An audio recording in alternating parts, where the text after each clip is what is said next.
For the race today, an Indianapolis veteran got quite the special surprise. Our Anna Chalker shows us how this gift will help him continue to serve. While thousands spend their Sunday at the Indianapolis Motor Speedway to see the best in NASCAR, Scott Priest was there for a different kind of car. Is it real? That's what was going through my head. Was it real? The Navy veteran, who continues to serve the Indy community as a chef at Avenues Recovery Center, has to use public transportation every day to get around. You know, for someone who doesn't have a vehicle, everyday tasks that you and I take for granted, like going to the grocery store, going to the doctors, or for sure going to work, right, can be a real challenge. But he doesn't have that challenge anymore. Instead of taking the bus to work on Monday, Unveil. He'll take this new car, given to him for free by the National Auto Body Council. Holy crap, man. That's really mine? Are you serious? We are serious. This is all through the NABC's Recycle Rides program. With the help from repair partners and local organizations, thousands of veterans like Priest are gifted a new car every year. A lot of times we don't ask for help, you know? We don't ask for help, and we get unexpected things. It feels like I won the lottery, you know? I did. I won the lottery. I won a 2022 Blazer. Big question for you. Where's your first stop? Oh, first stop? I owe a lot of people rides at Avenues. Stops that will soon be a part of a new journey. At the Motor Speedway, Anna Chalker, 13 News.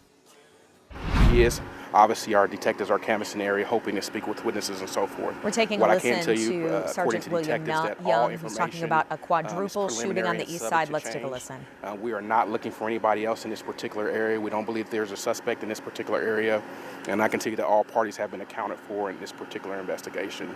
We'll be out here trying to piece together exactly what occurred. Our East District officers, as you can tell behind me, they're canvassing the area, and we're hoping that with anybody with information that will come forth, and you can do that by dialing 317-327-3475, where you can speak with detectives, or you can remain anonymous by dialing 317-262-TIPS. One of those individuals, I can tell you, is listed in critical condition. At this moment, all of the individuals are listed in stable but serious condition. So we'll be out here trying to piece together exactly what occurred. This is relatively a quieter neighborhood, and so we're hoping that witnesses come forth and neighbors come forth and give us the information that we'll need. I'll entertain questions, however, it's very early on in the investigation. We haven't made it as to know the ages of these individuals, who was the aggressor, who was not the aggressor. We believe that they are all males at this time. Do you believe the person that is listed in critical condition, were they also self-transported in that vehicle to communities? 4 individuals were self-transported inside of a vehicle, and 1 individual was transported from here. That individual that was transported from here by medics is listed in stable condition. At least one of those individuals inside of the vehicle is listed in critical condition at this time. Any weapons left on scene or anything like that? Our detectives are obviously at the hospital, and we have to wait for search warrants. Obviously, you see detectives behind me canvassing the area.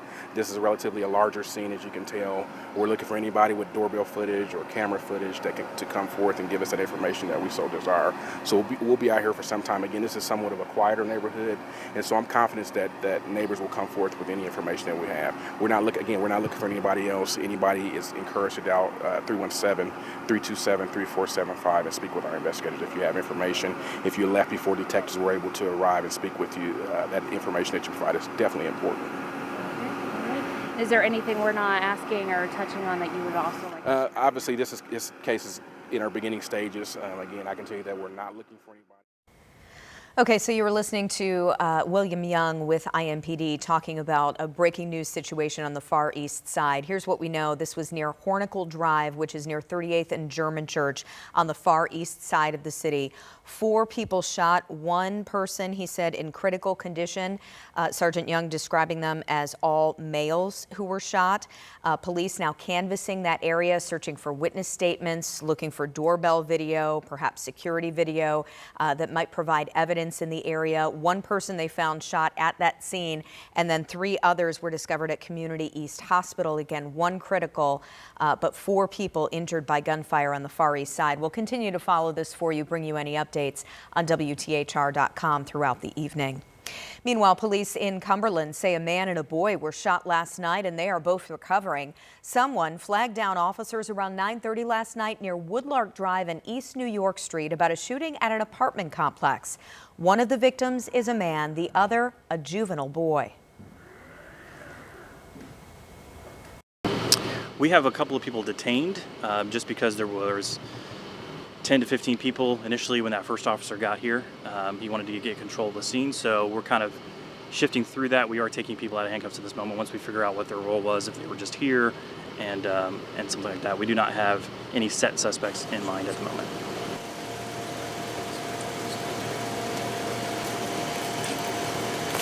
Tips.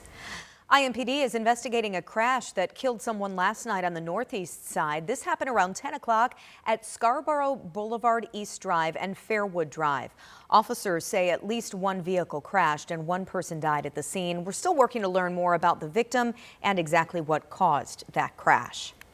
Still ahead tonight at 6, a flight canceled before it even gets off the ground. Passengers tonight talking about seeing a wheel fly off right on the runway. Rob? We're also tracking tomorrow's temperatures, which bring us back into the low 90s, and it's not the hottest day of the week. Wait until you see that coming up. And the U.S. reaches a new trade deal with the European Union, what both sides are giving up and what they're getting.